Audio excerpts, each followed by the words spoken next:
We are here today in Philo, California at the land, and we've just been exploring over the past few days under the microscope and just trying to show everybody what it is that's living in the soil and in the waters around this property.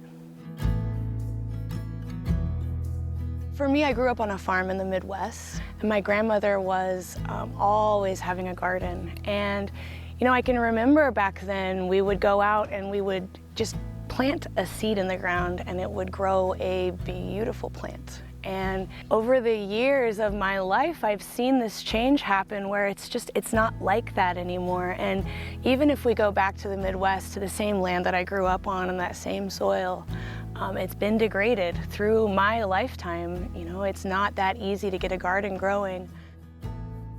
For me, I grew up in Reno.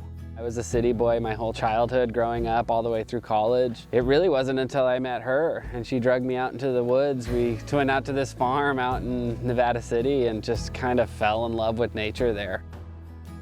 So what I'm doing is I'm trying to dig down a few inches below the top to see if we can find some moisture so that we can put this underneath the microscope later and see what kind of biological activity is going on inside the pile. One of the favorite parts of my job is to put healthy soil under a microscope and watch people's face when they see this life wiggling around, when they see the fungi, you know, traveling through the soil. That's a flower. You can really see how this is the foundation of the soil, how this is what's tying and building structure, creating space. Soil life is the most important part of plant health. So when we look under the microscope, if we see microorganisms, fungi, bacteria, protozoa, nematodes, thriving inside of the soil, then we see a reflection of healthy plants above ground. In places where we're not finding a lot of human activity, we do see a lot of microorganisms thriving, and those forest systems are thriving as well. As soon as we get into any areas that have been overwalked, had pesticides, fungicides, nematicides, any of the asides applied, unfortunately the life is gone.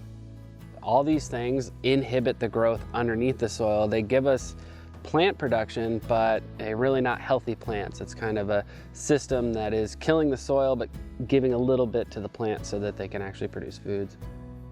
Our number one best way to get organic material into our soil is with plants. Those roots that are going down into the ground, that is the organic material that we're looking for.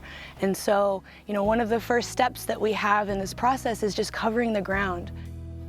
We've actually been able to pull vineyards completely off of inorganic fertilizers and actually all fertilizers, even organic for that matter. And we're actually seeing an increase in production on these fields. And we're just seeing really excellent results.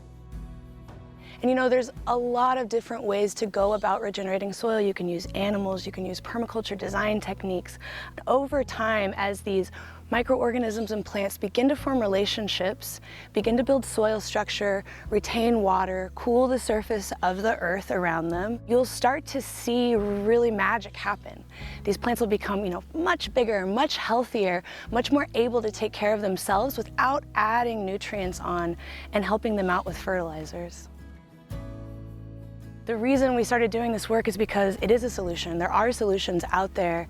There is something that we can do. You know, we can rewild ourselves, and there's a good reason to. We can literally start to make working with the soil part of our everyday lives.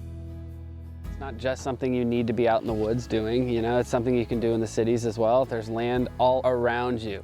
Anybody from any walk of life can actually get into this regenerative movement, can get into tending for the land. This could have a dramatic impact on California if we really start applying these techniques and really start regenerating our croplands, and we can just stop destroying everything in our path. It's easy to get disconnected from nature in these days. We all hear problems that seem so big that there's just nothing that we can do. It's easy to feel hopeless. It's easy to just retreat and disconnect. And you know, that makes a lot of sense, but we can grow our own food for our own communities, that we can come together, and that changes everything.